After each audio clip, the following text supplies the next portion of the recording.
Compréhension orale. Numérotez les titres de 1 à 6 dans l'ordre de l'interview. Il y a un titre intrus, trouvez-le.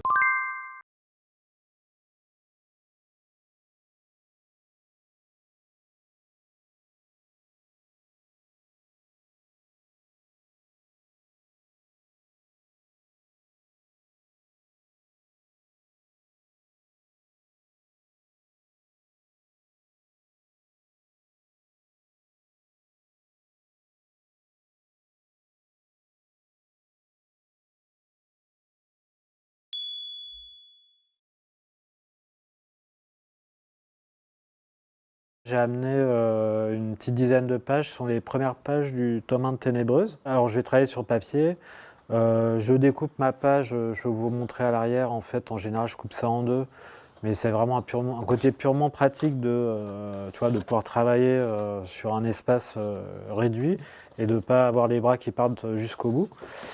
Donc je fais mes images que je fais en fait sur des petits bouts de papier, des feuilles à part. Ça me permet en fait de travailler avec une table lumineuse, un peu comme une table pour lire les négatifs photos.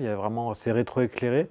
Et moi j'utilise ça en fait pour travailler le dessin dans un sens, puis je retourne ma feuille et ça me permet de voir le dessin à l'envers, de travailler à l'arrière de la page et de revenir dans l'autre sens, etc. et de caler l'image comme ça. Après je vais l'ancrer et la découper, la coller sur la page. Avec le noir et blanc, l'avantage c'est qu'après la couleur est faite à l'informatique. Mais moi mon travail c'est vraiment de me dire, il faut qu'en noir et blanc ça tienne. Donc ça me permet de, si besoin, si j'ai raté le dessin, si j'ai besoin de remettre une bulle à un autre endroit, de recoller par-dessus ou de redécouper. Si on passe la main sur l'original, en fait, on pouvait sentir les différents niveaux de papier en fonction des retouches. Là, il y a une petite rustine de texte. J'ai pris ce format-là pour avoir un format assez grand. Le format d'impression est réduit par rapport à... Je le réduis à peu près de 60, 65, 70%. Et donc, ça me permet de travailler les détails. Et puis après, il faut trouver le plan, la narration, trouver l'enchaînement des cases qui permettent d'avoir une lisibilité maximum. Enfin, prendre le lecteur par la main et qu'il ne lâche pas l'histoire.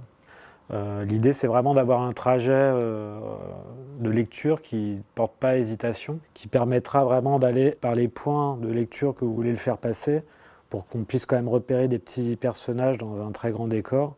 Il y a une recherche qui s'effectue avant d'attaquer les pages, mais en fait, j'aime bien être toujours dans la recherche. Je ne veux vraiment pas être figé au départ et après dessiner.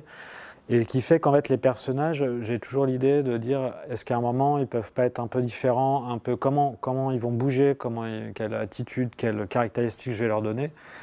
Là par exemple le personnage de Arzur qu'on voit ici, il est apparu au bout de 15 ou 20 pages. C'est-à-dire qu'en fait j'avais déjà dessiné, il avait une autre tête qui était à mon sens plus anecdotique. Il manquait de charisme et en fait, alors quand on en parlait des fois, c'est un petit peu comme si en cours de film on changeait un acteur en disant non en fait celui-là il va pas, on va le changer, on va en prendre un autre.